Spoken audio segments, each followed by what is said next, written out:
नमस्कार दोस्त, मैं रोहित कुमार आप सभी लोगों का दिल की गहराइयों से आज के क्लास में स्वागत करता हूं।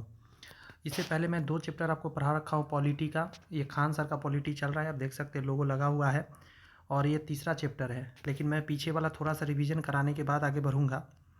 मैंने एक बहुत इंपॉर्टेंट बात आपको बताया था, संविधानिक स्रोत। एक बार रिवीजन करा दूँ क्योंकि यहाँ से क्वेश्चन ज़रूर से ज़रूर पूछेगा, किसी भी एग्ज़ाम का आप तैयारी कर रहे हो। देखिए AEDO के लिए और TRE 4 के लिए, दरोगा के लिए, बिहार पुलिस के लिए, रेलवे के लिए बहुत इंपॉर्टेंट इन चीज़ों एग्जाम के लिए सारे बुक है। देखिए भारत शासन अधिनियम 1935 की बात करिएगा तो यहाँ से लिया गया है संघीय तंत्र, राज्यपाल का कार्यालय, फिर न्यायपालिका, लोक सेवा आयोग, आपातकालीन उपबंध व प्रशासनिक विवरण। भारतीय संविधान पर इस एक्ट का सर्वाधिक प्रभाव है। कहा जाता है अमेरिकी संविधान से लिया गया है उद्देशिका का विचार। ध्यान रखिएगा, शब्द पर ध्यान दीजिएगा, उद्देशिका का विचार। न्यायिक पूर्वावलोकन भी अमेरिका से लिया गया। न्यायपालिका की स्वतंत्रता, न्यायपालिका स्वतंत्र होगा, अमेरिका से लिया गया है। मूल अधिकार अमेरिका से लिया गया है। उपराष्ट्रपति अमेरिका से लिया गया है, मतलब उपराष्ट्रपति का पद अमेरिका से लिया गया है। राष्ट्रपति पर महाभियोग अमेरिका से लिया गया है। उच्चतम न्यायालय तथा उच्च न्यायालय के न्यायाधीश को हटाना, मतलब उनके ऊपर भी महाभियोग, यानी उच्चतम न्यायालय, उच्च न्यायालय, राष्ट्रपति, ये सभी पर महाभियोग कहाँ से लिया, अमेरिका से लिया गया। उपराष्ट्रपति का पद भी अमेरिका से लिया गया है। न्यायपालिका स्वतंत्र होगा, अमेरिका से लिया गया। मूल अधिकार अमेरिका से लिया। उद्देशिका का विचार, न्यायिक पूर्णावलोकन अमेरिका से लिया गया है। बार बार सुनेंगे, धीरे धीरे याद होगा। आगे है ब्रिटेन से लिया गया है संसदीय शासन पद्धति, कि संसद के हिसाब से शासन पद्धति चलेगा। विधि का शासन होगा, ये भी ब्रिटेन से लिया गया है। मंत्रिमंडलीय प्रणाली लिया गया है कि मंत्रिमंडल होगा। एकल नागरिकता होगा, ब्रिटेन से। द्विसदनीय प्रणाली होना चाहिए संसद में। विधायी प्रक्रिया लिया गया है और संसदीय विशेषाधिकार, परमाधिकार लेख, ये सभी लिया गया है ब्रिटेन से। आयरलैंड वाला एग्जाम में बहुत ज़्यादा पूछता है, नीति निर्देशक तत्व, यह आयरलैंड से लिया गया है। राष्ट्रपति की निर्वाचन पद्धति, कैसे राष्ट्रपति का निर्वाचन होगा, आयरलैंड से लिया गया है। राज्यसभा में कुछ सदस्यों का नामांकन जो होता है वो भी आयरलैंड से लिया गया है। आगे कहता है कनाडा के संविधान से लिया गया है सशक्त केंद्र के साथ संघीय व्यवस्था, मतलब केंद्र सशक्त होगा के साथ केंद्रीय संघीय व्यवस्था। अगला है केंद्र द्वारा राज्यपाल की नियुक्ति, केंद्र द्वारा राज्यपाल का नियुक्ति होता है, राष्ट्रपति करता है, ये भी लिया गया है कनाडा से। उच्चतम न्यायालय का परामर्शी न्याय निर्णय अवशिष्ट शक्तियों का केंद्र में निहित होना, मतलब उच्चतम न्यायालय का परामर्शी, मतलब वो परामर्श लेता है सो राष्ट्रपति। न्यायिक निर्णय अवशिष्ट शक्तियों का केंद्र में निहित होना। आगे कह रहा है कि जर्मनी के संविधान से लिया गया आपातकालीन उपबंध में मूल अधिकार का स्थगन, मतलब रोकना, वित्तीय आपात को छोड़ के। वित्तीय आपात में आपका मूल अधिकार को नहीं रोका जाता है, लेकिन जो आपातकाल स्थिति होता है उसमें क्या होता है, आपका मूल अधिकार को रोका जाता है। जापान के संविधान से लिया गया विधि द्वारा स्थापित प्रक्रिया, विधि द्वारा स्थापित प्रक्रिया जापान से लिया गया है। आगे है ऑस्ट्रेलिया के संविधान से लिया गया संसद के दोनों सदनों की संयुक्त बैठक। ये एग्जाम में आया हुआ है पहले, इसलिए माइंड में ये बैठा के रखिए कि संयुक्त जो बैठक होता है दोनों सदन का, ये ऑस्ट्रेलिया से लिया गया है। उद्देशिका की भाषा जो है, भाषा उद्देशिका का ऑस्ट्रेलिया से लिया गया है। व्यापार वाणिज्य और समागम की स्वतंत्रता तथा समवर्ती सूची की व्यवस्था, ये सभी ऑस्ट्रेलिया से लिया गया है। सोवियत संघ के संविधान से लिया गया है मूल कर्तव्य, ये भी बार बार एग्जाम में पूछता है। प्रस्तावना में न्याय, यानी सामाजिक, आर्थिक और राजनीतिक, 3 तरह का न्याय का कहाँ से लिया गया, सोवियत संघ से। सामाजिक न्याय, आर्थिक न्याय, राजनीतिक न्याय और मूल कर्तव्य, ये चीज़ लिया गया है सोवियत संघ से। आगे कहता है फ्रांस के संविधान से लिया गया है गणतंत्रात्मक और प्रस्तावना में स्वतंत्रता। गणतंत्रात्मक और प्रस्तावना में स्वतंत्रता, समता और बंधुता। गौर से सुनिए, गणतंत्रात्मक और प्रस्तावना में स्वतंत्रता, समता और बंधुता, ये सभी लिया गया फ्रांस के संविधान से। और दक्षिण अफ्रीका के संविधान से लिया गया संविधान संशोधन की व्यवस्था, राज्यसभा के सदस्यों का निर्वाचन। यहाँ कॉमन होना चाहिए था 2 चीज़।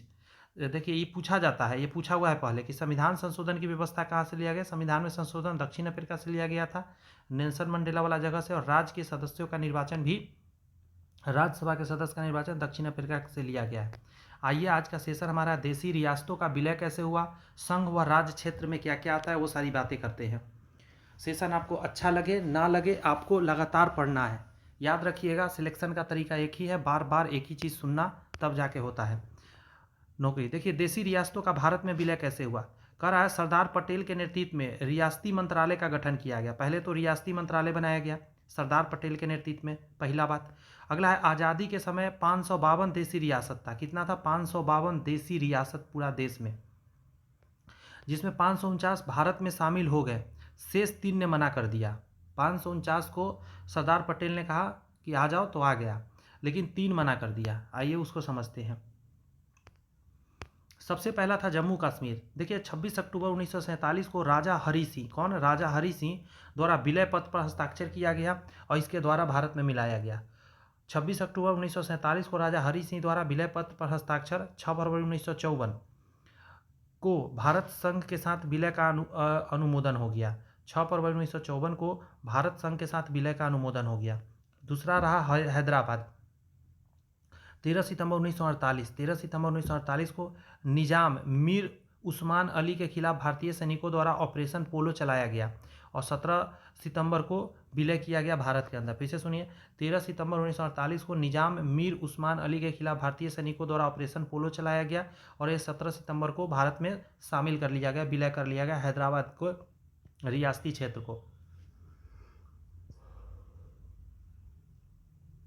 गौर से यहाँ सुनिएगा, ऑपरेशन पोलो, इस बात पर थोड़ा सा ध्यान दीजिएगा कि ऑपरेशन पोलो पूछा जाता है किसके लिए चलाया गया था, तो हैदराबाद को मिलाने के लिए, ये सब ध्यान रखिएगा। अगला सुनिएगा आप, जूनागढ़ कहा जाता है नवाब मोहम्मद महाबत खान, नवाब मोहम्मद महाबत खान जी के विरुद्ध 20 फरवरी 1948 को जनमत संग्रह, आगे 20 जनवरी 1949 को सौराष्ट्र में विलय कर लिया गया। जूनागढ़ जो था गुजरात में है, ये नहीं मिल रहे थे, तो नवाब मोहम्मद महाबत खान जी के विरुद्ध 20 फरवरी से जनमत संग्रह किया गया। लोग ने कहा कि नहीं, हमको शामिल होना है। लोग जब यस कह दिया तो फिर क्या कर पाएंगे नवाब साहब। 20 जनवरी 1949 को सौराष्ट्र में शामिल किया गया। देखिए संघ और राज्य क्षेत्र की बात करें, अनुच्छेद 1 से लेकर 4 तक, अनुच्छेद 1 से 4 तक अगर आप आएंगे तो उसमें किसका चर्चा है? संघ और राज्य क्षेत्र का चर्चा है। देखिए वर्तमान में भारत में 28 राज्य और 8 केंद्र शासित प्रदेश है, ये हम लोग जानते हैं। अनुच्छेद पहला कहता है इंडिया यानी भारत, इंडिया यानी भारत, ये लिखा गया है, इंडिया यानी भारत राज्यों का संघ है, यानी भारतीय संघ राज्यों के बीच समझौते का परिणाम नहीं है। यानी गौर से सुनते रहिएगा, भारतीय संघ राज्यों के बीच समझौते का परिणाम नहीं है। ऐसा नहीं है कि सारे राज्य मिलकर संघ बनाया है, नहीं, राज्यों का संघ है, मतलब हेड है सभी राज्यों का। ऐसा नहीं कि राज्य चाहेगा हटाना संघ को तो हटा देगा, संघ नहीं हटेगा।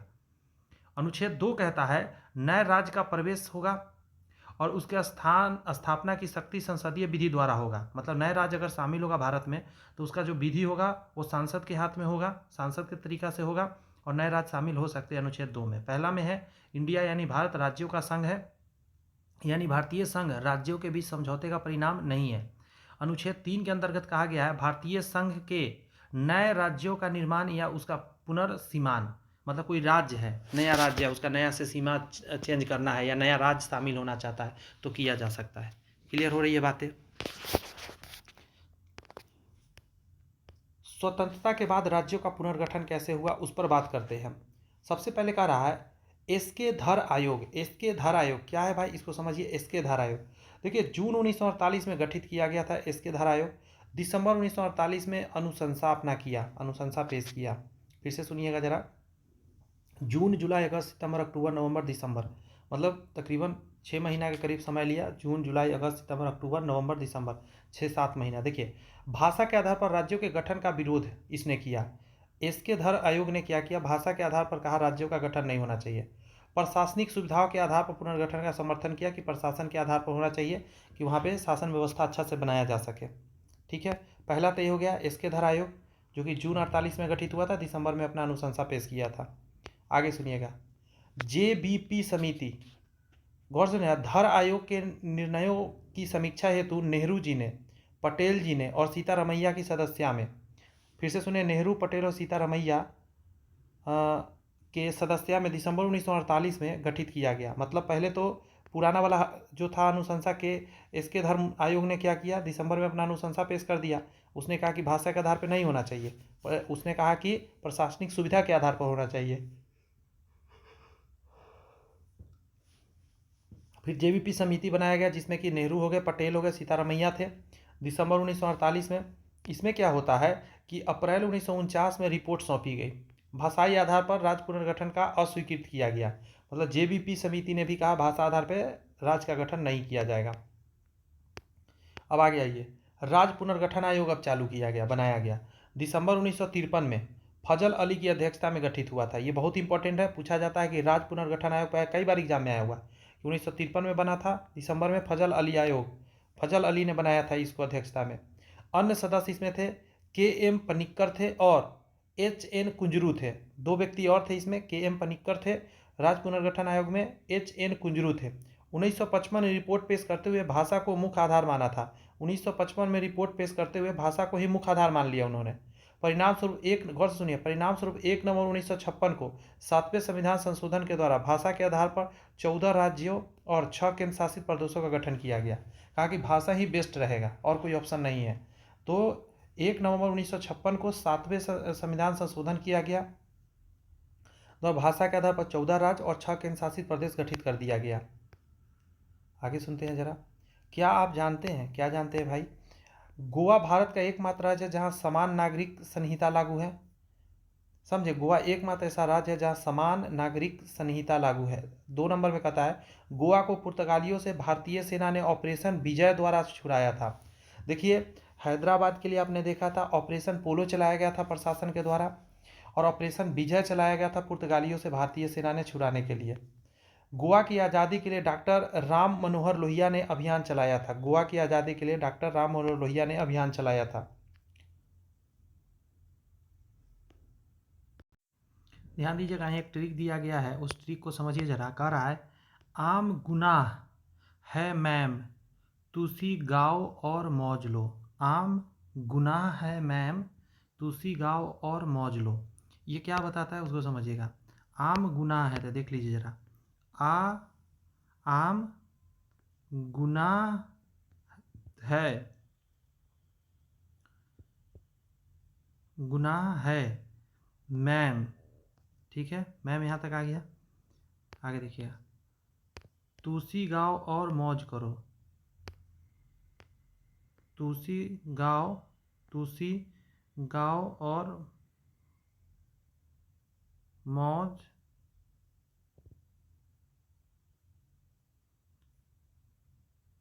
करो। मतलब इसी तरीके के लमसम याद हो जाता है, कहने का मतलब पूरा पूरी नहीं है सेट इस पे। खान सर का बुक में दिया गया। देखिए, आंध्र प्रदेश को सबसे पहले किया गया था 1 अक्टूबर 1953 को। गुजरात को किया गया था, गठन हुआ था 1 मई 1964 को। नागालैंड को 1 दिसंबर 1963 को। हरियाणा को 1 नवंबर 1966 को। हिमाचल प्रदेश को 25 जनवरी 1971 को। मेघालय को 21 जनवरी 1972 को। मणिपुर को 21 जनवरी 1972 को। त्रिपुरा को 21 जनवरी 1972 को। आगे देखिएगा, सिक्किम को कहा गया था 16 मई 1975 को। मिजोरम को 20 फरवरी 1987 को। आगे देखिए, अरुणाचल प्रदेश को 20 फरवरी 1987 को। फिर गोवा हो जाएगा, ठीक है, 30 मई 1987 को। छत्तीसगढ़ गोवा के बाद आएगा 1 नवंबर 2000। उत्तराखंड 9 नवंबर 2000 और झारखंड 15 नवंबर 2000। तेलंगाना की बात करें सबसे लास्ट में हुआ था 2 जून 2014 को। यहाँ से कुछ इंपॉर्टेंट टॉपिक्स है, इसको समझ लीजिए कि आंध्र प्रदेश भाषा के आधार पर गठित होने वाला देश का पहला राज्य बना। अंडरस्टैंड। 31 अक्टूबर 2019 में जम्मू और कश्मीर राज्य को जम्मू कश्मीर और लद्दाख केंद्र शासित प्रदेश में आधिकारिक रूप से विभाजित कर दिया गया। आगे का रहा, मतलब जम्मू कश्मीर राज्य से दोनों केंद्र शासित प्रदेश हो गया, 2 अलग अलग, जम्मू कश्मीर अलग और लद्दाख अलग। जनवरी 2020 दादर और नागर हवेली तथा दमन और द्वीप दोनों अलग अलग संघ शासित प्रदेशों को एक केंद्र शासित प्रदेश के रूप में मान्यता दिया गया। दादर नागर हवेली और दमन और द्वीप को एक कर दिया गया जनवरी 2020 में। पांडिचेरी के बारे में कुछ ज़रूरी बात समझिएगा। पांडिचेरी कहता है कि नवंबर 1954 में ईस्वी को फ्रांस की सरकार ने अपनी सभी बस्तियां पांडिचेरी, यमन, माहे और कराईकल को भारत को सौंप दिया। ये सभी में फ्रांस रहा करता था। 28 मई 1956 को इस संबंध में संधि पर हस्ताक्षर हुए, जबकि चंद्रनगर को 1951 की संधि के तहत सौंपा गया। चंद्रनगर को 1951 के संधि के तहत, लेकिन जो पांडिचेरी था, यमन था, माहे था और कराईकल था, यह 28 मई 1956 को दिया गया। आपको बता दें कि पांडिचेरी का ऐसा केंद्र शासित प्रदेश है जो 3 राज्यों में है, केरल में है, तमिलनाडु में है और आंध्र प्रदेश में है। आगे कहता है गोवा। गोवा जो है 18 दिसंबर 1961 को, सबसे बाद में देख रहे हैं, पांडिचेरी के बाद भी गोवा 18 दिसंबर 1961 को गोवा व दमन द्वीप की मुक्ति के लिए पुर्तगालियों के विरुद्ध कार्यवाही किया गया। 12वें संविधान संशोधन द्वारा इन क्षेत्रों को भारत का अभिन्न अंग बना लिया गया। अगला है क्षेत्रीय परिषद, इसको समझिए। गठन जो हुआ राष्ट्रपति द्वारा हुआ। अगला कहता है अध्यक्ष जो है केंद्रीय गृह मंत्री या राष्ट्रपति द्वारा मनोनीत केंद्रीय मंत्री हो सकता है। अगला उपाध्यक्ष की बात करते हैं, संबंधित राज्यों के मुख्यमंत्री होते हैं जो प्रतिवर्ष बदलते रहते हैं। उद्देश्य की बात करिएगा केंद्र राज्य संबंध के सुधार के लिए। अगला है राज्य पुनर्गठन अधिनियम 1956 के तहत स्थापित संवैधानिक निकाय है। कौन सा? क्षेत्रीय परिषद। और भी कुछ टॉपिक है, क्षेत्रीय परिषद को समझ लीजिए कौन कौन है। जैसे है उत्तरी क्षेत्रीय परिषद में नई दिल्ली आता है मुख्यालय। मध्य क्षेत्रीय परिषद का मुख्यालय प्रयागराज में है। पूर्वोत्तर क्षेत्रीय परिषद का कोलकाता है। पश्चिमी क्षेत्रीय परिषद का मुंबई है और दक्षिणी क्षेत्रीय परिषद का चेन्नई है। अगर इसको 4 भागों में बांटने का कोशिश करिएगा तो उत्तरी क्षेत्रीय सबसे ऊपर वाला का दिल्ली हो गया, और पूर्ववर्ती की बात करिएगा यहाँ वाला का तो ये हो जाएगा कोलकाता, मतलब पूरब में कोलकाता है तो कोलकाता, ऊपर में दिल्ली है तो दिल्ली। पश्चिम की बात करिएगा तो मुंबई, देखिए पश्चिम में मुंबई है तो मुंबई, और दक्षिण में सबसे नीचे चेन्नई। एक सीट बच जाता आपका मध्यवर्ती बीच वाला पार्ट, बीच में आपका प्रयागराज है, तो याद रखना कोई दिक्कत की बात है नहीं। 8 केंद्र शासित प्रदेश को सुन लीजिए। अंडमान एवं निकोबार द्वीप समूह, लक्षद्वीप हो गया, पांडिचेरी हो गया जिसको पुडुचेरी बोलते हैं, दमन और द्वीप, नागर हवेली, एक मिनट, दादर और नागर हवेली, दमन और द्वीप, चंडीगढ़ हो गया, दिल्ली हो गया, जम्मू कश्मीर और लद्दाख हो गया। इतनी बात ध्यान रखिएगा। ये आप पढ़ रहे थे चैप्टर नंबर 3, देशी रियासत का विलय और संघ का राज्य क्षेत्र। अब हम लोग चैप्टर जो पढ़ने जा रहे हैं प्रस्तावना और नागरिकता की बात करेंगे इसमें। सबसे पहले 2 चीज़ें इंग्लिश में और हिंदी में दोनों में है, तो कॉन्स्टिट्यूशन को देखिए जरा, प्रस्तावना देखना बहुत ज़रूरी है क्योंकि यहाँ से क्वेश्चन बनता है। देखिए उद्देशिका जो है सबसे पहले कहता है हम भारत के लोग भारत को एक संपूर्ण प्रभुत्व संपन्न समाजवादी पंथ निरपेक्ष लोकतंत्रात्मक गणराज्य बनाने के लिए तथा उसके समस्त नागरिकों को सामाजिक आर्थिक और राजनैतिक न्याय, विचार, अभिव्यक्ति, विश्वास, धर्म और उपासना की स्वतंत्रता,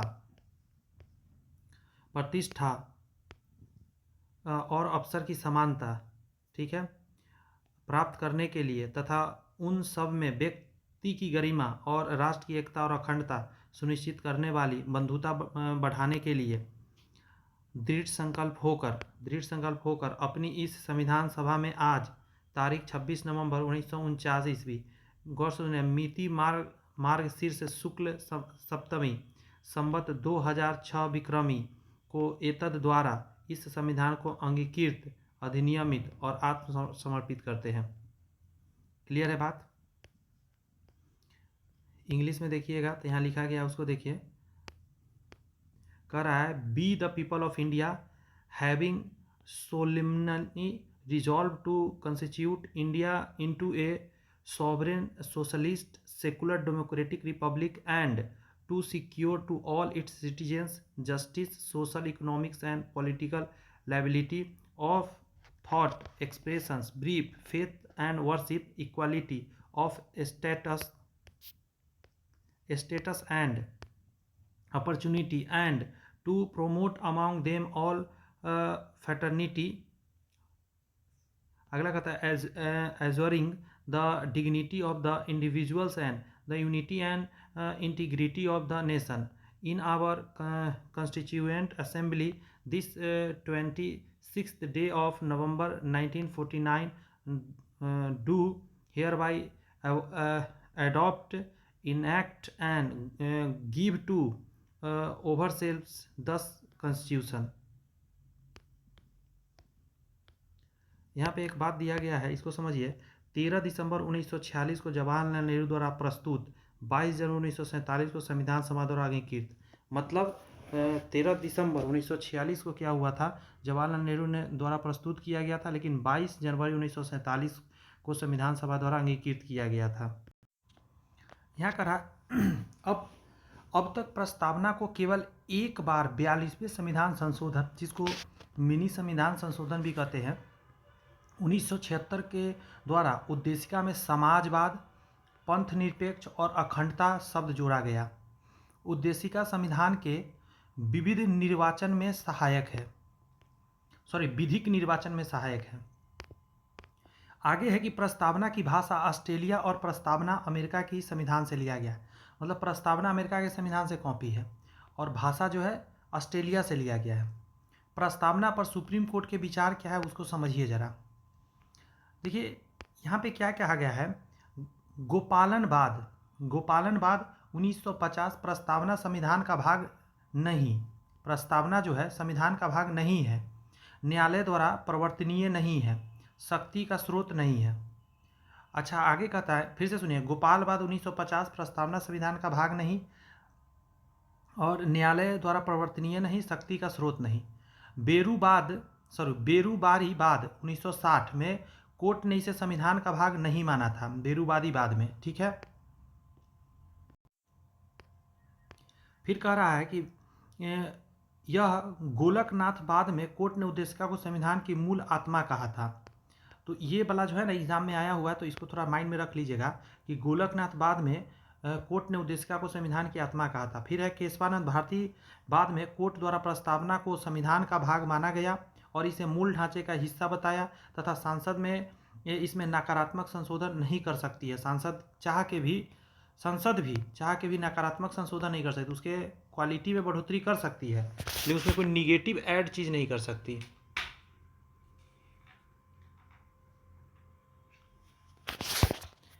आगे आपका लिखा गया है कि उद्देशिका की प्रकृति न्याय योग्य नहीं है, उद्देशिका की प्रकृति जो है न्याय योग्य नहीं है। आगे है प्रस्तावना में लिखित शब्द हम भारत के लोग और ... अंगीकृत, नियमित और आत्मसमर्पित करते हैं, भारतीय लोगों की सर्वोच्च संप्रभुता का उद्घोष करता है कि सबसे ऊपर भारत का लोग ही हैं और सांसद तो भारत का ही जनता चुनकर जाता है, फिर भी भारत के गरिमा में कमी नहीं आए, उसमें कुछ कमी नहीं आई, इसलिए उसमें संशोधन करते समय नकारात्मक नहीं कर सकती। प्रस्तावना पर विद्वानों के विचार क्या है। अंबेडकर जी कहे थे संविधान एक पवित्र दस्तावेज है। के.एम. मुंशी कहे थे उद्देशिका राजनीतिक जन्मपत्री है, यह हमारी संप्रभु लोकतांत्रिक गणराज्य की भविष्य फल है। ए.के. अय्यर ने कहा था प्रस्तावना हमारे दीर्घकालिक सपनों का विचार है। ए.के. अय्यर का यह कहना था। पंडित ठाकुरदास भार्गव ने कहा यह संविधान का सबसे सम्मानित भाग है, यह संविधान की आत्मा है, यह संविधान की कुंजी है, यह संविधान का आभूषण है, यह एक उचित स्थान है जहां से कोई भी संविधान का मूल्यांकन कर सकता है। नोट की बात करिएगा तो इम्पोर्टेंट है, इसीलिए यहाँ दे दिया गया। क्वेश्चन बना है एग्जाम में कि केशवानंद भारती बाद संविधान की अब तक की सबसे बड़ी पीठ, 13 जज उसमें बैठे थे। अगला है गोलकनाथ बाद द्वितीय सबसे बड़ी पीठ था जिसमें 12 जज बैठे थे और न्यूनतम पीठ में जजों की संख्या 5 होनी चाहिए। न्यूनतम पीठ में जज 5 होता है लेकिन इसमें 13, केशवानंद भारती में 12 जज इसमें बैठे थे। अब हम लोग बात करें नागरिकता की, बात करेंगे। नागरिकता में भाग 2 है नागरिकता और अनुच्छेद 5 से लेकर 11 तक है। अभी आपने अनुच्छेद 1 से लेकर 4 तक टोटल पढ़ लिया है अनुच्छेद। अब हम भाग 2 का अनुच्छेद 5 से 11 बात करें, इसमें नागरिकता की बात है। देखिएगा ब्रिटेन जो है ब्रिटेन आधारित एकल नागरिकता जो है अमेरिका की दोहरी नागरिकता के बजाय भारत ने क्या लिया है, ब्रिटेन का एकल नागरिकता लिया, अमेरिका में दोहरी नागरिकता चलता है। देखिए अनुच्छेद 5 कहता है संविधान लागू होने के समय नागरिकता, संविधान जब लागू हुआ था समझे उस समय की नागरिकता की बात करता है। अनुच्छेद 6 कहता है कुछ वैसे व्यक्तियों की नागरिकता का अधिकार जिन्होंने पाकिस्तान से भारत में प्रव्रजन किया है, मतलब पाकिस्तान से भारत आया, उसके लिए अनुच्छेद 6 में नागरिकता की बात किया गया है। संविधान जिस समय लागू हुआ था उस समय क्या नागरिकता लगेगा, अनुच्छेद 5। अनुच्छेद 7 कहता है पाकिस्तान के प्रव्रजित व्यक्तियों के नागरिकता का अधिकार।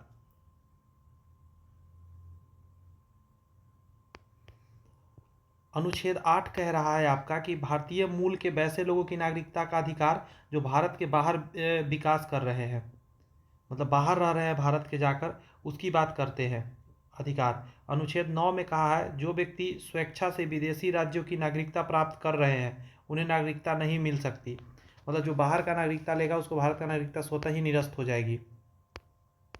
आगे है अनुच्छेद 10 में कहा गया नागरिकता अधिकारों की निरंतरता कैसे आगे बढ़ेगा। अनुच्छेद 11 में कहा गया संसद द्वारा कानून बनाकर नागरिकता अधिकारों का नियमन। क्लियर है इतनी बातें। अब आगे सुनिए।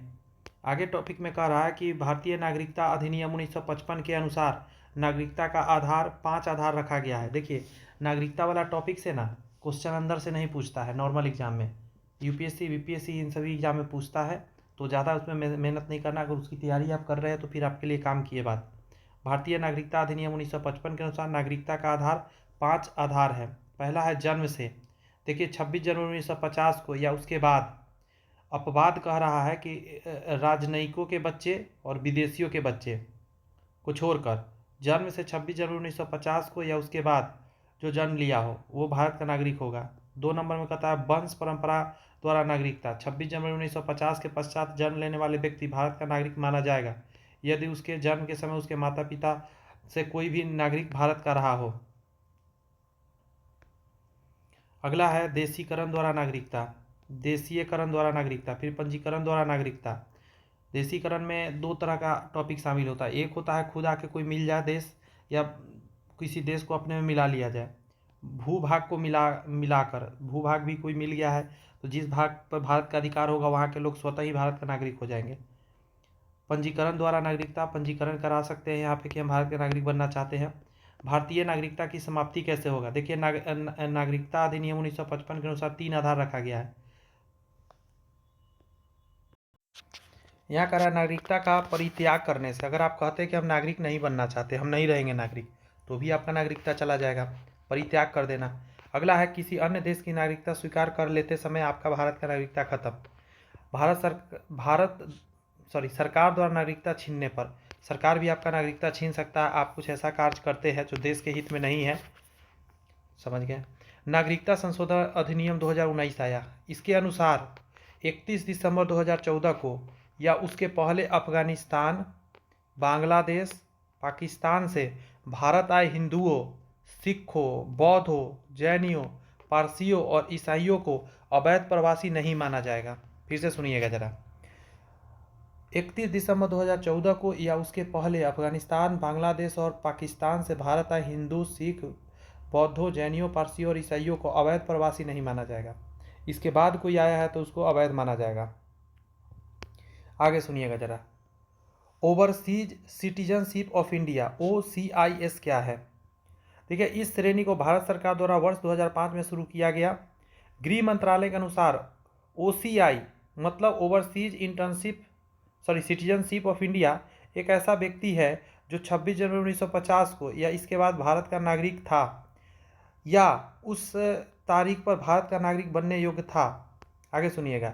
या 15 अगस्त 1947 को भारत का हिस्सा बने किसी क्षेत्र से संबंधित था। 2015 में PIO और OCI को मिलाकर OCI बना दिया गया।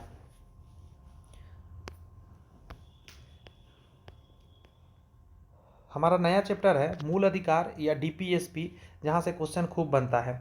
ठीक है, तो चलिए भाग 3 में हम लोग पढ़ेंगे मूल अधिकार, मौलिक अधिकार क्या है। ठीक है, भाग 3 में अनुच्छेद 12 से लेकर अब 35 तक की बात करते हैं। बहुत इंपॉर्टेंट है यहाँ से। देखिए 1931 में कांग्रेस के कराची अधिवेशन अध्यक्ष पटेल थे में मूल अधिकारों की मांग हुई थी। इसका स्वरूप जवाहरलाल नेहरू ने बनाया था। संविधान के भाग 3 को भारत का मैग्ना कार्टा कहा जाता है। इंपॉर्टेंट है, भारत का मैग्ना कार्टा भाग 3 को कहा जाता है क्योंकि इसमें मौलिक अधिकार की बात किया गया है। अमेरिका के संविधान से लिया गया है मौलिक अधिकार। मूल संविधान में 7 मौलिक अधिकार थे। आगे कहता है लेकिन 44वें संविधान संशोधन 1978 द्वारा संपत्ति के अधिकार को अनुच्छेद 31 और 19F को हटाकर इसे संविधान के अनुच्छेद 300A के अंतर्गत कानूनी अधिकार बना दिया गया। मतलब कानूनन आपका अधिकार है उस पर, मतलब सरकार जब चाहेगा उसको गड़बड़ सरबड़ कर सकता है, लेकिन आपका मौलिक अधिकार नहीं अब रहेगा। कब हटाया गया, तो अब 6 मौलिक अधिकार बच गया। 44वें संविधान संशोधन 1978 को संपत्ति का अधिकार अनुच्छेद 31 में भी वर्णन था और साथ में 19F में था, हटाकर संविधान के अनुच्छेद 300A के अंतर्गत कानूनी अधिकार बना दिया गया। मौलिक अधिकार देख लेते हैं 6 कौन कौन है। सबसे पहले है समता का अधिकार। इसका वर्णन जो अनुच्छेद 14 से 18 तक है। स्वतंत्रता का अधिकार 19 से 22 तक है। एग्जाम में आया हुआ है कि स्वतंत्रता का अधिकार अनुच्छेद कब से कब तक है, तो 19 से 22 तक है। शोषण के विरुद्ध अधिकार 1923 और 24 में है। अगला धार्मिक स्वतंत्रता का अधिकार अनुच्छेद 25 से 28 में है। अगला संस्कृति और शिक्षा संबंधी अधिकार अनुच्छेद 29 और 30 में है। अगला है संवैधानिक उपचारों का अधिकार अनुच्छेद 32 में है, और अनुच्छेद 31 यहाँ नहीं है, वही जो था हटा दिया गया। अब आगे सुनिएगा, कह रहा है कि अनुच्छेद 12 जो है ये कहता है राज्य की परिभाषा की बात कर रहा है। अनुच्छेद 13 जो है मौलिक अधिकारों का उल्लंघन करने वाले कानूनों को अदालत शून्य घोषित कर सकती है। एक बार पीछे आइए, आपने अभी बात किया कि मूल अधिकार की बात करेंगे तो भाग 3 में अनुच्छेद 12 से 35 है, और जब यहाँ बताने का बात आया तो आपके मन में आया होगा कि 14 से क्यों शुरू हुआ, तो उसी का यहाँ पे क्लियर कर रहे हैं कि दो यहाँ पे जो था अनुच्छेद 12 में कह रहा राज्य की परिभाषा दिया गया है, और अनुच्छेद 13 में कहता है मौलिक अधिकारों का उल्लंघन करने वाले कानून को अदालत शून्य घोषित कर सकता है। मतलब कोई भी ऐसा कानून है जो मौलिक अधिकार का उल्लंघन कर रहा है तो वो कानून खत्म, कानून का कोई वैल्यू नहीं है, जीरो। आगे सुनिएगा, समता का अधिकार। तो अनुच्छेद 14 में आपने अभी पढ़ा है कि विधि के समक्ष समानता आपको चाहिए। समता का अधिकार मतलब समानता, समता चाहिए, मतलब सबको विधि के समक्ष समान है, मतलब नियम कानून सबके लिए बराबर। अनुच्छेद 15 कहता है धर्म हो गया, नस्ल हो गया, जाति हो गया, लिंग या जन्म स्थान के आधार पर भेदभाव का निषेध रहेगा। किसी को आप भेदभाव नहीं कर सकते इन चीज़ों पर, धर्म, नस्ल, जाति, लिंग या जन्म। अगला अनुच्छेद 16 के हिसाब से कह रहा है लोक नियोजन के विषय में अवसर की समानता।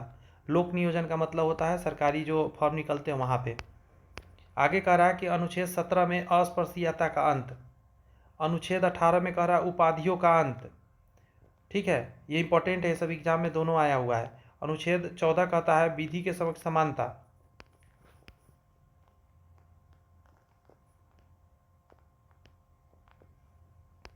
इसको समझिए डिटेल में। देखिए यह विचार ब्रिटिश मूल का है। कहता है इसमें शामिल क्या है, किसी व्यक्ति के पक्ष में विशिष्ट विशेषाधिकारों की अनुपस्थिति। अगला कह रहा है कि साधारण विधि के तहत सभी व्यक्तियों के लिए समान व्यवहार होगा, और कोई व्यक्ति विधि के ऊपर नहीं है, विधि के नीचे ही रहेगा। आगे कह रहा है यह नकारात्मक संदर्भ में है, मतलब अगर गड़बड़ आप कर रहे हैं विधि के लिए तो वो निगेटिव मीनिंग के बात कर रहा है। अगला है विधियों का समान संरक्षण। तो यह विचार अमेरिका के संविधान से लिया गया है। इसमें शामिल क्या क्या है, विधियों द्वारा प्रदत्त विशेषाधिकारों और अध्यारोपित दायित्वों दोनों में समान परिस्थिति में समान व्यवहार, समान विधि के अंतर्गत सभी व्यक्तियों के लिए समान नियम, बिना भेदभाव के समान के साथ समान व्यवहार।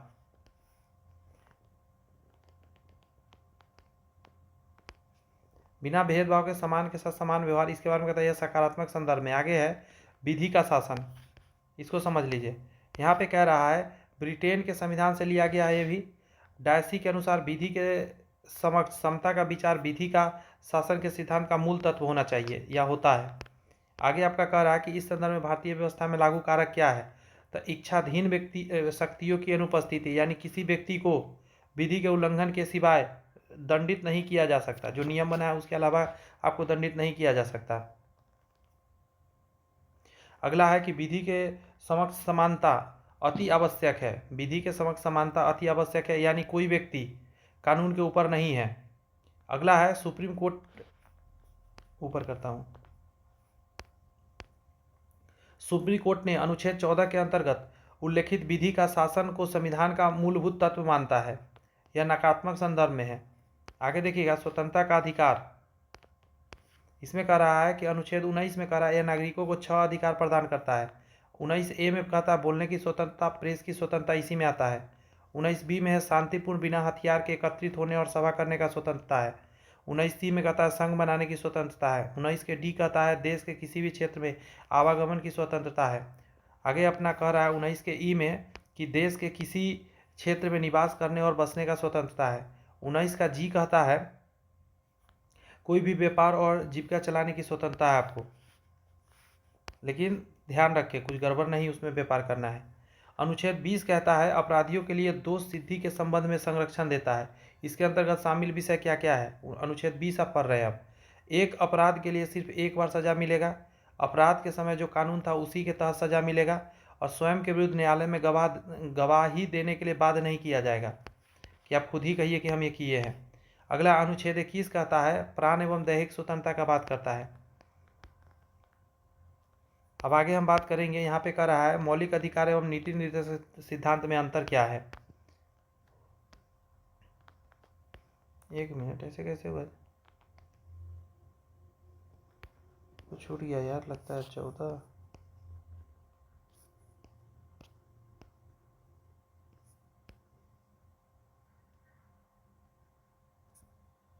थोड़ा पेज उलट पुलट गया, देखिए यहाँ पे पेज नंबर ये 14 है, ठीक है। 14 का दिया, 18 पेज कैसे आ गया। पहले होना चाहिए था पेज नंबर 15, फिर पेज नंबर होना चाहिए था ये 16, फिर 17, फिर 18। तो ये जो पेज है ये 18 वाला, सॉरी इसको अभी छोड़ते हैं, ठीक है। यहाँ पे ये नहीं पढ़ते हैं। 14 जो हमने पढ़ा है अनुच्छेद 21 में प्राण एवं दैहिक स्वतंत्रता का संरक्षण, तो इसमें क्या क्या है विषय उसको देखते हैं।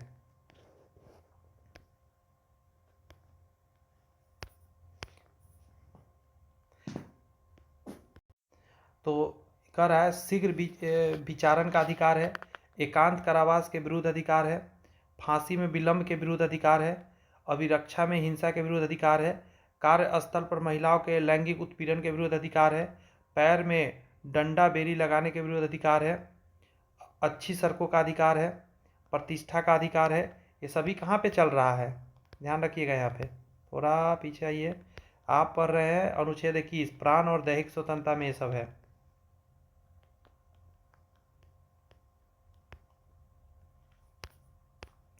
अच्छी सड़क का अधिकार है, प्रतिष्ठा का अधिकार है, अपने पसंद के व्यक्ति से शादी का अधिकार है। हादिया केस 2017 के बाद से। अगला है गरिमापूर्ण जीवन जीने के अधिकार में गरिमापूर्ण ढंग से मृत्यु का अधिकार शामिल है। गैर सरकारी संगठन कॉमन कॉज की याचिका का निर्णय है ये। आगे सुनिए, जीवन रक्षा का अधिकार है, उसको समझिए जरा कि निजता का अधिकार है। पुट्टा स्वामी केस 2017 के हिसाब से महिलाओं का शालीनता तथा गरिमा से जीने का अधिकार है। अगला है स्वच्छ पर्यावरण का अधिकार है, प्रदूषण रहित जल एवं वायु में जीने का अधिकार है, एवं हानिकारक उद्योग के विरुद्ध सुरक्षा का अधिकार है। स्वास्थ्य का अधिकार है, एक चिकित्सक द्वारा घायल को चिकित्सीय सहायता मिलना चाहिए। इसलिए देखते होंगे जैसे ही कोई नेता होता पकड़ाता है तुरंत कहेगा हम बीमार हो गए हैं, और तुरंत उसको चिकित्सा के लिए वो आ जाएगा कहाँ पे, मौज करने के लिए हॉस्पिटल, सरकार उसको इलाज कराएगा, खर्चा सरकार का शुरू। अगला है स्वास्थ्य का अधिकार, एक चिकित्सक द्वारा घायल को चिकित्सीय सहायता मिलेगा। अगला है विदेशी यात्रा का अधिकार है, मेनका गांधी बाद 1978 द्वारा। आश्रय का अधिकार है, निःशुल्क कानूनी सहायता का अधिकार है, राज्य के बाहर न जाने का अधिकार है, आपको बरजोरी राज्य से नहीं निकाल सकते, कहने का अनुच्छेद 21A कहता है शिक्षा का अधिकार शामिल किया गया। देखिए 86वें संविधान संशोधन 2002 द्वारा शामिल किया गया। संसद ने इसके लिए निःशुल्क और अनिवार्य शिक्षा का अधिकार अधिनियम 2009 लागू किया। 6 से 14 वर्ष के आयु के बच्चों को इसमें निःशुल्क शिक्षा दिया जाएगा। अगला है अनुच्छेद 22, इसमें कह रहा है निरोध एवं गिरफ्तारी के संरक्षण मिलता है। इसके तहत 3 प्रकार की स्वतंत्रता दी गई है आपको। हिरासत में लेने का कारण बताना है आपको क्यों ले रहे हैं, 24 घंटे के अंदर आने जाने का समय छोड़कर मजिस्ट्रेट के समक्ष पेश करना है, अपने पसंद के वकील के सलाह लेने का अधिकार है। आगे आप सुनेंगे निवारक निरोध से संबंधित अब तक बनाई गई विधियां। करा निवारक निरोध अधिनियम 1950 बना था, 1969 में समाप्त हो गया था। आंतरिक सुरक्षा व्यवस्था अधिनियम MIA से बना था 1971 में, 1978 में इसको समाप्त किया गया। राष्ट्रीय सुरक्षा कानून 1980 में बना। आतंकवादी एवं विध्वंसकारी गतिविधियां निरोध कानून TADA 1985 बना, 1995 में इसको समाप्त भी कर दिया गया।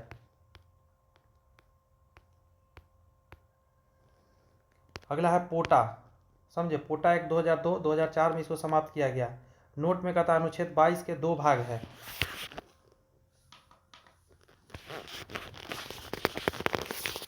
पहला कहता है साधारण कानून मामला या विदेशी व्यक्ति या निवारक हिरासत, देखिए गौर सुने, विदेशी व्यक्ति या निवारक हिरासत कानून के अंतर्गत गिरफ्तार व्यक्ति के लिए नहीं है। कोई विदेशी व्यक्ति को अगर गिरफ्तार किया गया है या निवारक हिरासत कानून के अंतर्गत है तो फिर उसके लिए यह मामला नहीं चलेगा, अनुच्छेद 22 वाला। अगला है निवारक हिरासत के मामले यह सुरक्षा नागरिक एवं विदेशी दोनों के लिए उपलब्ध है। आगे सुनेंगे करा शोषण के विरुद्ध अधिकार, तो अनुच्छेद 23 में कहता है कि मानव के दुर्व्यवहार और बालात श्रम का प्रतिषेध कर दिया गया है। अनुच्छेद 24 कहता है बालकों के नियोजन का कारखाना में निषेध है। बालकों के नियोजन का कारखाना में प्रतिषेध है, मतलब छोटे बच्चे को आप कारखाना में काम नहीं करा सकते। आगे अनुच्छेद देखेंगे तो धार्मिक स्वतंत्रता का अधिकार जो है उसमें अगर देखेंगे तो कह रहा है अनुच्छेद 25 अंतःकरण की और धर्म के अबाध रूप से मान्य आचरण और प्रचार करने की स्वतंत्रता है। अनुच्छेद 26 कहता है कि धार्मिक कार्यों के प्रबंध की स्वतंत्रता है। अनुच्छेद 27 कहता है धर्म की अभिवृद्धि के लिए करों के संदाय से स्वतंत्रता है। फिर से सुनिए, अनुच्छेद 27 का धर्म के अभिवृद्धि के लिए करों के संदाय से स्वतंत्रता है, मतलब कर आपको नहीं लगेगा अगर आप धार्मिक कार्य के लिए पैसा इकट्ठा किए हैं। अनुच्छेद 28 कहता है धार्मिक शिक्षा में उपस्थिति होने से स्वतंत्रता है। धार्मिक शिक्षा में उपस्थित होने से स्वतंत्रता है। मान के चलिए कि आपके स्कूल में धर्म से रिलेटेड पढ़ाई पढ़ाया जा रहा है, आप उसमें नहीं शामिल होना चाहते तो फिर आप नहीं भी हो सकते हैं। अगला संस्कृति एवं शिक्षा संबंधी अधिकार दिया गया है, इसको समझ लीजिए। अनुच्छेद 29 में कहता है अल्पसंख्यक वर्गों के हितों का संरक्षण है। अनुच्छेद 30 कहता है कि शिक्षा संस्थानों की स्थापना और प्रशासन करने के अल्पसंख्यक वर्गों का अधिकार भी दिया गया है, अपना उसका संस्थान खोल सकता है। संवैधानिक उपचारों का अधिकार है अनुच्छेद 32 में। डॉक्टर अम्बेडकर ने अनुच्छेद 32 को संविधान का आत्मा कहा है। इसके तहत सुप्रीम कोर्ट 5 तरह के रीट जारी कर सकता है। पहला कहता है बंदी प्रत्याक्षकरण यानी हैबिस्कस कॉर्पस, अर्थ है इसका को प्रस्तुत किया जाए, जिसके बारे में दिया गया है उसको प्रस्तुत करना है सामने में। अगला है परमादेश यानी मैंडमस, अर्थ है इसका हम आदेश देते हैं किसी चीज़ के बारे में। प्रतिषेध लेख मतलब प्रोहिबिशन, इसका अर्थ है रोकना। अगला है आप उत्प्रेषण मतलब सर्टिटोरेरी, प्रमाणित होना या सूचना देना। अगला अधिकार परीक्षा लेख,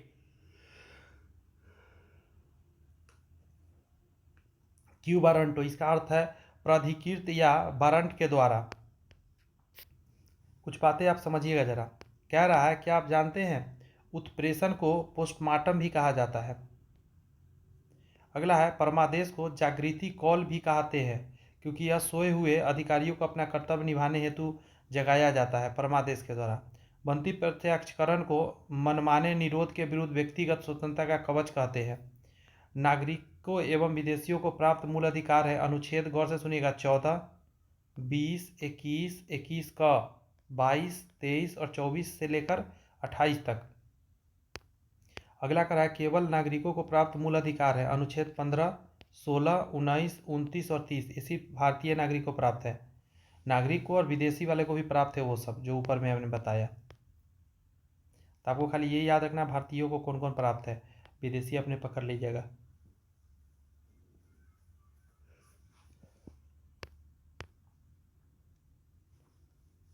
आगे अनुच्छेद 33, संसद को यह अधिकार देता है कि वह सशस्त्र बलों, अर्धसैनिक बलों, पुलिस बलों, खुफिया एजेंसियों के मूल अधिकारों पर युक्त प्रतिबंध लगा सके। उद्देश्य है इसके समुचित कार्य करने एवं उसके बीच अनुशासन बनाए रखना है।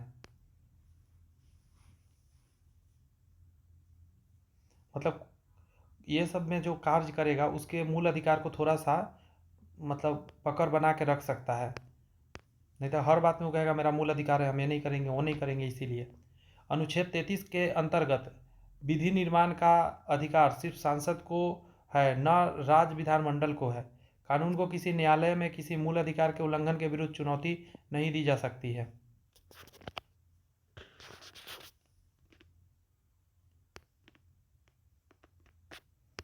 आगे आपका अनुच्छेद 34 में कहता है मूल अधिकारों पर प्रतिबंध लगाता है।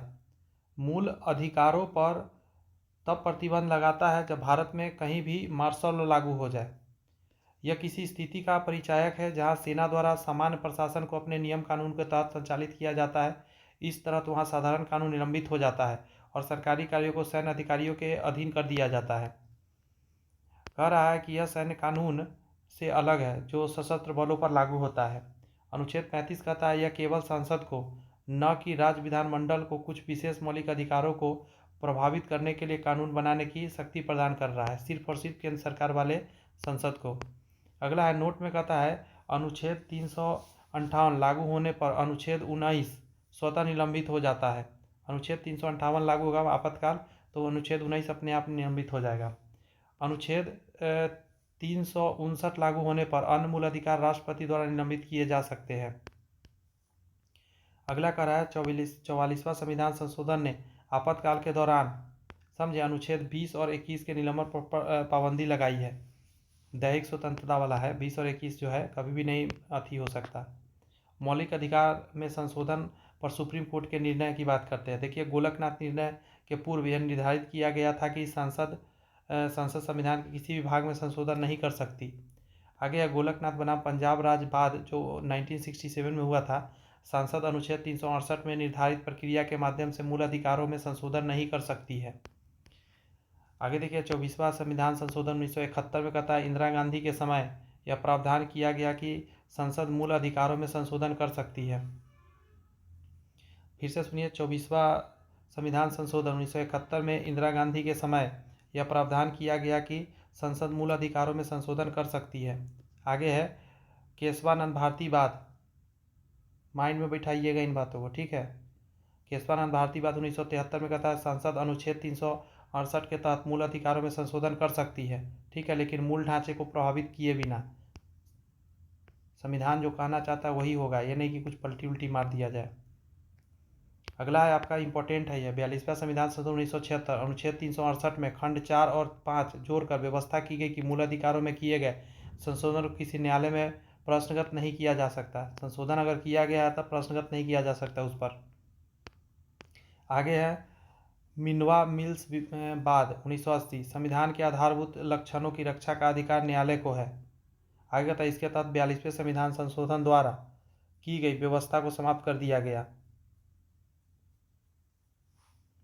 अगला राज्य के नीति निर्देशक तत्व की बात करिएगा, भाग 4 है ये, अनुच्छेद 36 से लेकर 51 तक चलता है।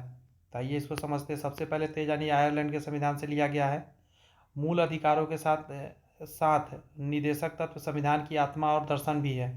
उद्देश्य कहता है कि लोक कल्याणकारी राज्य की स्थापना के लिए आर्थिक और सामाजिक लोकतंत्र की पुष्टि करता है ये, समझे। आगे कह रहा है कि इनकी प्रकृति गैर न्यायोचित है, यद्यपि कानून की संवैधानिक मान्यता के विवरण में न्यायालय इन्हें देखता है।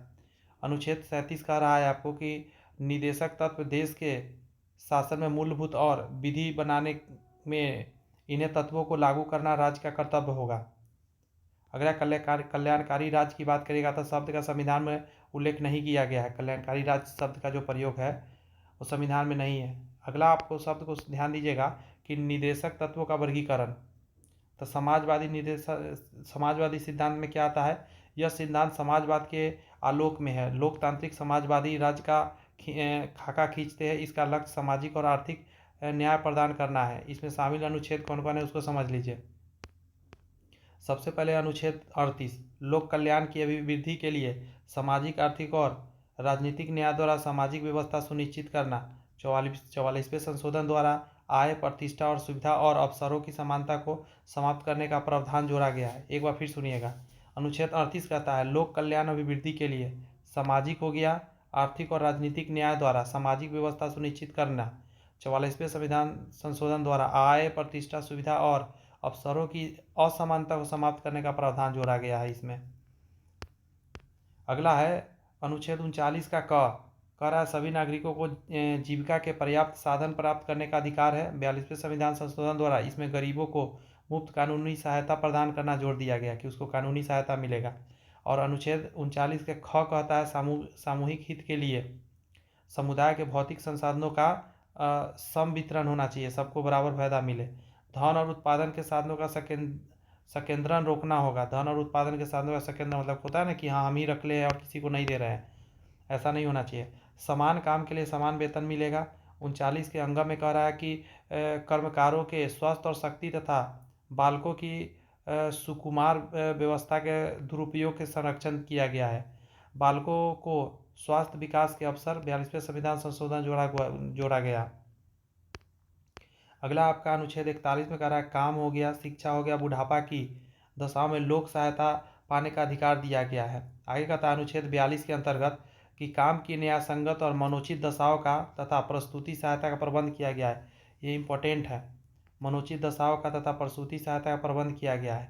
काम, शिक्षा और बुढ़ापे दशाओं में लोक सहायता पाने का अधिकार है अनुच्छेद 41 में। इसी के तहत पेंशन देखिएगा उम्रदराज लोगों को दिया जाता है। आगे है अनुच्छेद 43 कह रहा है कि सभी कर्मकारों के लिए निर्वाह, मजदूरी, शिफ्ट, जीवन स्तर और सामाजिक और सांस्कृतिक अवसर मिलना चाहिए। अनुच्छेद 43 क में कहा गया है कि उद्योगों के प्रबंधन में कामगारों के भाग लेने के लिए कदम उठाना 42वें संविधान संशोधन द्वारा जोर दिया गया। अनुच्छेद 47 का रहा है पोषाहार स्तर और जीवन स्तर को ऊंचा करने और लोक स्वास्थ्य का सुधार करना है। एक और चीज़ यहाँ समझिएगा, ये बार बार पूछा जाता है कि गांधीवादी सिद्धांत कौन कौन है। तो देखिए महात्मा गांधी जी के विचारों पर आधारित इन सिद्धांतों को शामिल अनुच्छेद, देखिए पहले एक बार पीछे आता हूँ, रुक जाइए, एक इम्पोर्टेंट बात है।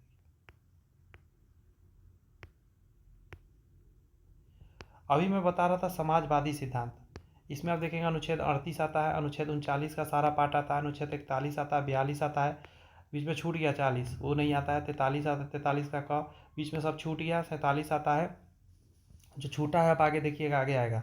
तो हम बात कर रहे हैं अब गांधीवादी सिद्धांत। तो महात्मा गांधी जी के विचार पर आधारित इन सिद्धांतों को शामिल किया गया। अनुच्छेद 40 कहता है ग्राम पंचायतों का गठन और उन्हें आवश्यक शक्तियाँ प्रदान कर स्व सरकार की इकाई के रूप में कार्य करने की शक्ति प्रदान किया जाए।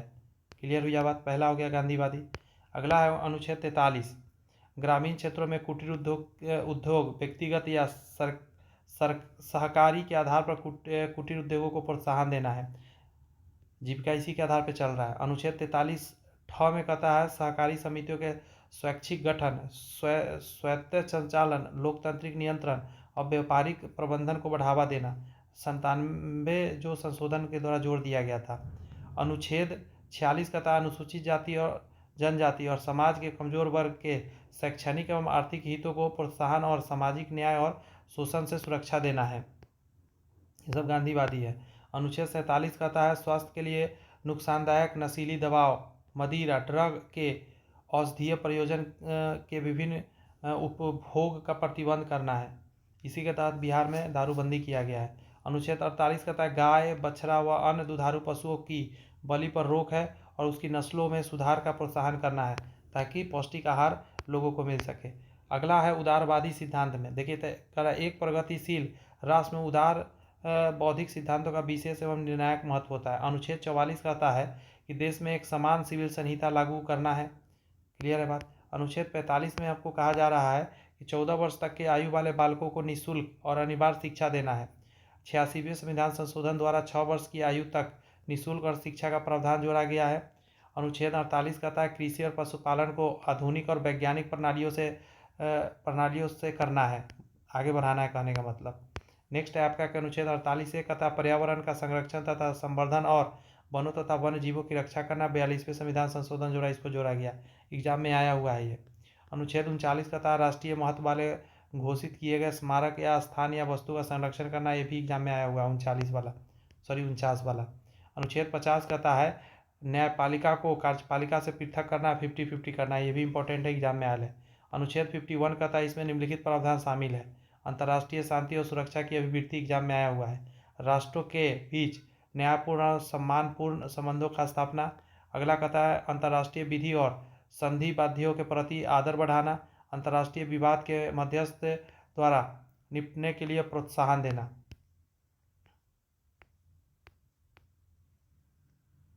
आगे देखिएगा तो कह रहा है कि निदेशक तत्वों के विभिन्न विद्वानों के विचार क्या रहा है। तो कह रहा है केटी शाह का है राज्य का नीति निर्देशक तत्व एक ऐसा चेक है जो बैंक की सुविधा अनुसार अदा की जाएगी, अतिरेक कर्मकांडी। अगला है टीटी कृष्णमाचारी क्या कहा भावनाओं का अस्थाई कूड़ाघर है भावनाओं का अस्थाई कूड़ाघर है। आगे देखिएगा जरा क्या कह रहा है केसी वेयर ने क्या कहा लक्ष्य एवं आकांक्षाओं का घोषणा पत्र है। सर आइवर जोनिंग्स कहते हैं कर्मकांडी आकांक्षा, इन तत्वों का कोई नियमित प्रतिमान दर्शन नहीं है, ये तत्व समाज के बिना फेबियन समाजवाद है। अगला है के संथानम ने कहा इन तत्वों से केंद्र और राज्यों के बीच संवैधानिक टकराव होगा। ऐसा कुछ हो नहीं रहा है लेकिन अच्छा ही है ये। अगला है ग्रेनविल ऑस्टिन निदेशक तत्व और अधिकार संविधान की मूल आत्मा है। डॉक्टर अंबेडकर ने कहा था निदेशक तत्व विधायिका और कार्यपालिका के लिए अनुदेश है। बी एन राव ने कहा निदेशक तत्व राज्य प्राधिकारियों के लिए नैतिक आवश्यकता और शैक्षणिक मूल्य है। आगे सुनेंगे, कह रहा है कि मूल अधिकारों और निदेशक तत्वों में टकराव पर सुप्रीम कोर्ट के विचार होगा। देखिए, कह रहा है चंपाकम दोराईराजन मामला 1951 में कहता है निदेशक सिद्धांत और मूल अधिकार के बीच किसी तरह के टकराव में मूल अधिकार का प्रभावी होंगे तथा सिद्धांत मूल अधिकारों के पूरक के रूप में निश्चित रूप से लागू होंगे। उसी तरह एक और देखिएगा, गोलकनाथ मामला जो है 1967 निदेशक तत्वों को लागू करने के लिए मूल अधिकारों में संशोधन नहीं किया जा सकता। अगला है 55वां संशोधन अधिनियम 1971 कहता है अनुच्छेद 39 ख एवं ग जो है 39 का वर्णित समाजवादी तत्वों को लागू करने वाली विधि को इस आधार पर अवैध घोषित नहीं किया जा सकता कि अनुच्छेद 14, 19 और 31 द्वारा प्रदत्त मूल अधिकार का उल्लंघन हो रहा है। आगे सुनिएगा, 42वां संविधान संशोधन 1976 में क्या कहा गया, इसमें निदेशक तत्व की प्राथमिकता और सर्वोच्चता का मूल अधिकार 14, 19 और 31 पर प्रभावी बनाया गया। हालांकि इस विस्तार को मिनर्वा मिल्स मामले में असंवैधानिक और अवैध घोषित किया गया है। अगला टॉपिक है कि मिनर्वा मिल्स मामला 1980 को समझिए थोड़ा सा। कोर्ट ने व्यवस्था की कि निदेशक तत्व मूल अधिकारों की अधीनस्थ है। भारतीय संविधान मूल अधिकारों और निदेशक तत्वों के बीच संतुलन के रूप में है। कह रहा है यह आपस में सामाजिक क्रांति के वादे से जुड़े हुए हैं और यह एक रथ के दो पहिए के समान है। एक दूसरे के लादने से संविधान की लागू भावना को बाधित होता है। मूल भावना और संतुलित संविधान के बुनियादी ढांचे की आवश्यक विशेषता है। निदेशक तत्व के तय लक्ष्यों का मूल अधिकार को प्राप्त किया बगैर प्राप्त नहीं किया जा सकता। कहने का मतलब है कि मानना पड़ता है। कभी कभी क्या है, कुछ चीज़ें जो है मान कर करना पड़ता है। अब यहाँ पे जो पॉइंट बचा था उसको देखिए। आप कह रहा मौलिक अधिकार नीति निर्देशक जो सिद्धांत है उसमें क्या अंतर उसको समझिए, बहुत इंपॉर्टेंट है। देखिए, आयरलैंड के संविधान से लिया गया है नीति निर्देशक सिद्धांत, लेकिन मौलिक अधिकार यूएसए से लिया गया है। संविधान के भाग 4 में है आपका क्या है, नीति निर्देशक सिद्धांत, जबकि संविधान के भाग 3 में है मौलिक अधिकार। लागू करने के लिए न्यायालय नहीं जा सकते आप, कोई नहीं मान रहा है तो, लेकिन न्यायालय जा सकते हैं अगर आपका कोई मौलिक अधिकार छीन हो रहा है। समाज की भलाई के लिए है नीति निर्देशक सिद्धांत, जबकि व्यक्ति के अधिकार के लिए है मौलिक अधिकार। राजनीतिक मान्यता इसको प्राप्त है, लेकिन इसको कानूनी मान्यता प्राप्त है। आगे देखिएगा आपको, तो सरकार के अधिकारों को बढ़ाता है यानी सकारात्मक है, और सरकार के महत्व को घटाता है नकारात्मक है मौलिक अधिकार। देखिए, सरकार के द्वारा लागू करने के बाद ही नागरिक को प्राप्त होता है और नागरिकों को स्वतः ही प्राप्त हो जाता है। ये एक चीज़ यहाँ समझिएगा कि मौलिक कर्तव्य जो है, मौलिक कर्तव्य भाग 4 का अनुच्छेद 51 का, इसमें कह रहा है कि 1976 में स्वर्ण सिंह समिति के सिफारिश पर लागू हुआ था। सोवियत संघ के संविधान से लाया गया मौलिक कर्तव्य, भाग 4 के क में है, अनुच्छेद 51 क में है। अगला है 42वें संविधान संशोधन 1976 द्वारा 10 मूल अधिकारों को जोड़ा गया। देखिए, मूल कर्तव्य अलग है, मूल अधिकार अलग है, आपको पता होना चाहिए।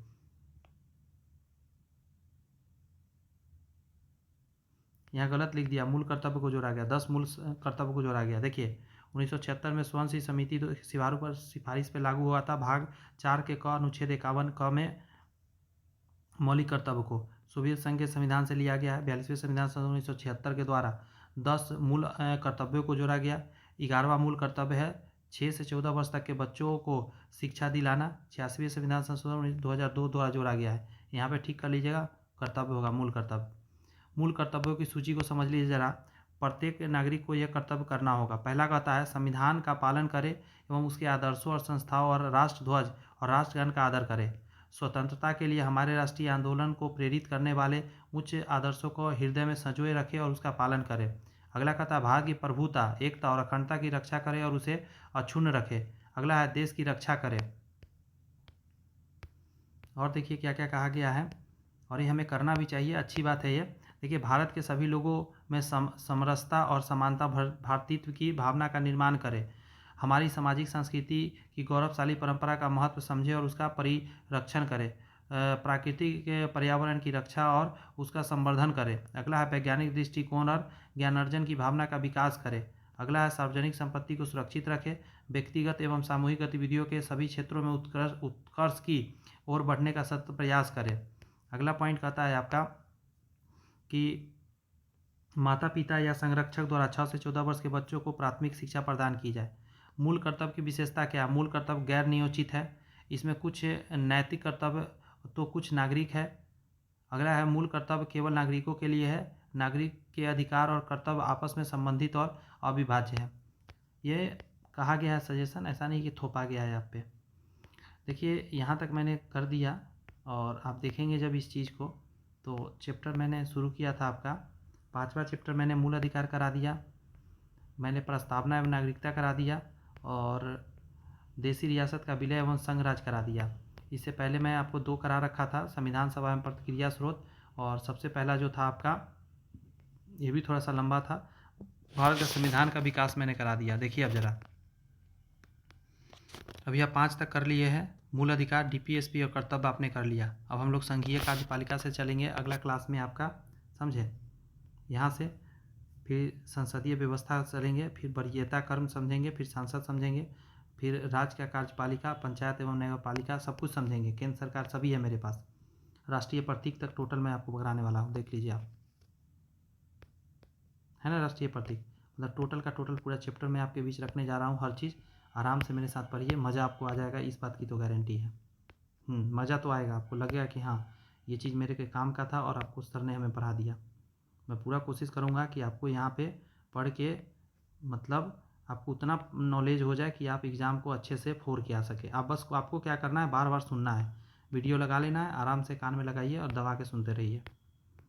जितना बार सुनिएगा उतना आपको याद होगा, क्योंकि रटने वाला चीज़ नहीं है। आप चाह के ये कोई 2-4 क्वेश्चन तो है नहीं कि बैठिएगा कि रट लीजिएगा, ऐसा संभव है नहीं।